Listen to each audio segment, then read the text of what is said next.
Since childhood, I've had a hardwired aversion to weakness, vulnerability, failure, insecurity, blame, fear, and flaws.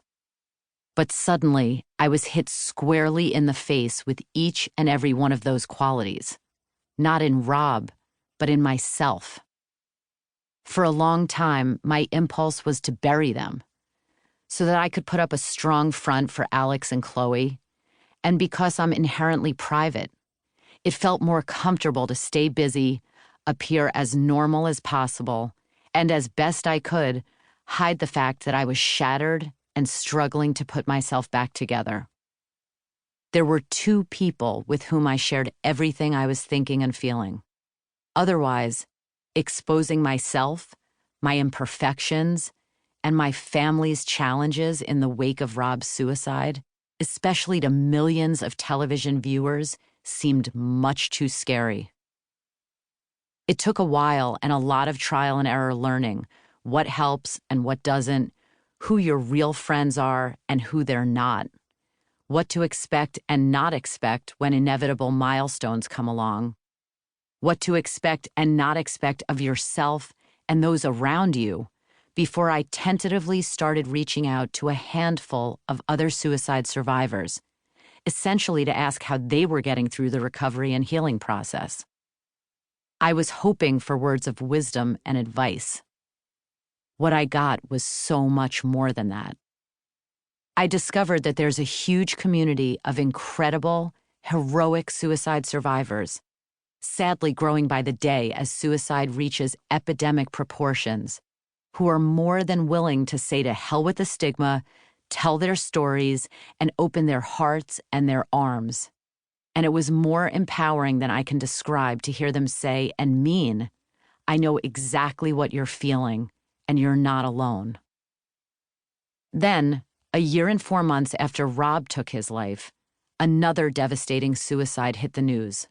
And as a result of my televised interview about it and the overwhelming reaction to the interview, I was given the opportunity to learn another life-changing lesson. As empowering as it is to hear someone say and mean, I know exactly how you're feeling and you're not alone, it's even more empowering to come out of hiding, flaws and all, and say exactly the same thing to others who need it. If you're one of those who needs it, or if you know and love someone who does, this book is for you. I'm still learning. I still have days when this all seems surreal. I still wonder sometimes if I'll ever feel unbroken again, and I can't pretend that this whole hard journey is behind me once and for all.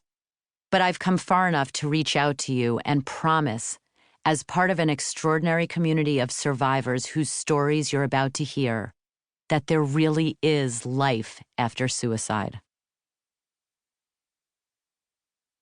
Chapter 1. It was Saturday, February 11th, 2017. I got up around 6 a.m. Thanks to my regular appearances on ABC's Good Morning America, I'm programmed to be an early riser. 6 a.m. is sleeping in for me. My sweet 17-year-old daughter, Chloe, was an hour and a half away at the Lawrenceville private boarding school and a proud member of their varsity ice hockey team. My wonderful 18-year-old son, Alex, was a freshman at Columbia University, but he'd been home for a couple of days recovering from the flu.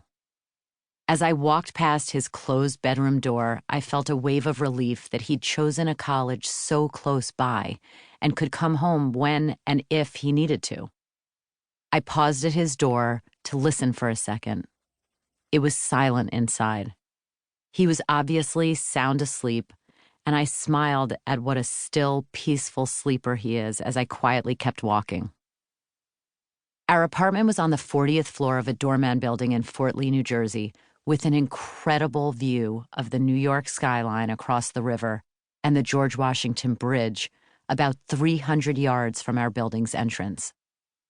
I headed to the living room window to watch some scattered clouds pass over Manhattan and formulate my game plan for the day. I'm hardwired to open my eyes every morning thinking, how much can I get done today?